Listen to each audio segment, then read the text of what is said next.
Welcome back to Lecture 5 on the Gann Square of Nine. Today, we address the tool's most critical scaling constraints. In our foundational lessons, we covered basic one-to-one integer tracking, where one cell on the grid equals exactly one whole unit of price. But that rigid integer counting method breaks down when you apply it to modern financial assets that trade in fractional decimal ticks, like currencies or agricultural commodities. You face the exact same mathematical problem on the other end of the spectrum.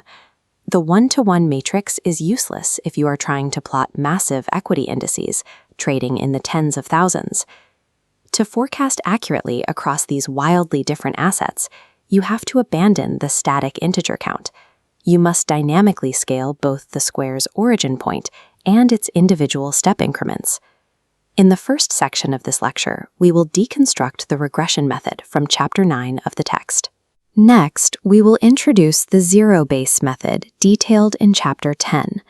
Finally, we will synthesize both concepts using the custom overlay techniques mapped out in Chapter 11.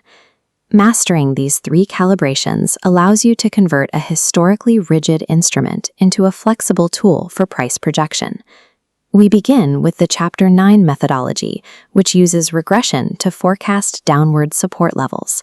First, redefine the center. The physical center block of the Square of Nine is hard-coded to a specific historical high price.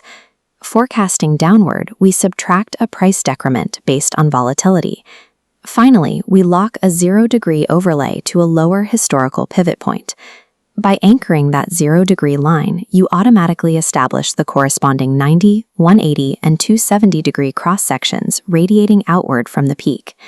Now you enter an observational phase. You must wait and watch the live market to see if price action actually pivots against these projected angles. Once the market confirms it favors a specific angle by bouncing off it, the individual sell prices resting on that line are drawn onto your chart as horizontal support levels projected forward in time. Anchoring the grid's geometry directly to the absolute peak ensures every projected support level is mathematically relative to that maximum point of volatility. We shift our approach entirely in Chapter 10, calibrating the matrix using what is called a zero base. Instead of anchoring cells, we multiply the structural cell number by our chosen price increment. This specific method relies heavily on static geometric markers built into the grid, specifically the cardinal cross and the diagonal cross. The cells that fall directly on these fixed horizontal, vertical, and diagonal pathways generate the critical numerical values you will use for forecasting.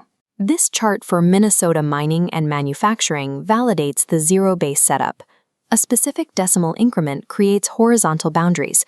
Downward momentum at pivot A halts exactly at the 120.50 support line from cell 241. Pivot B strikes the upper boundary, and pivot C perfectly retests support. Setting the origin to 0 strips away the localized bias of recent highs.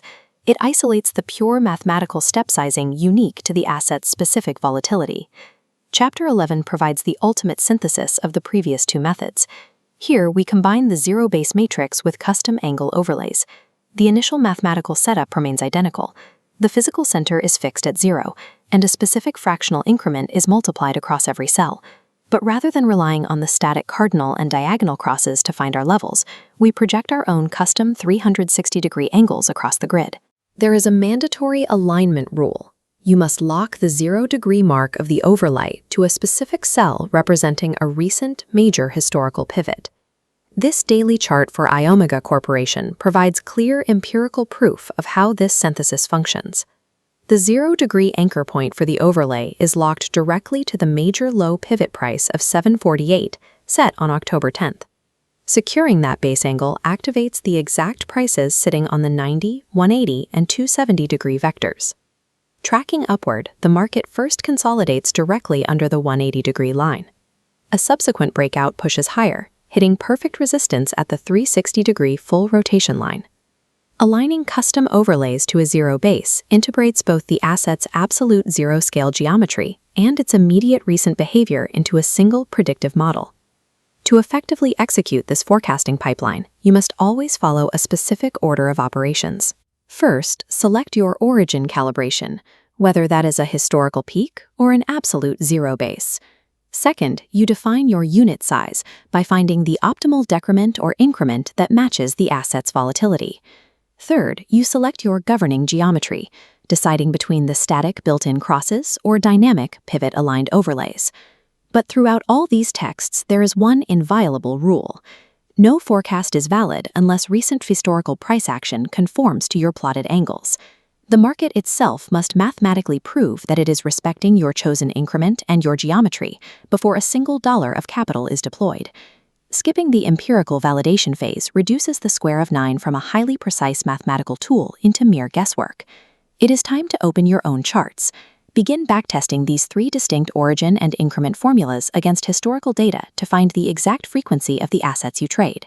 The Square of Nine provides a topographical map of volatility, yielding results only through rigorous mathematical calibration.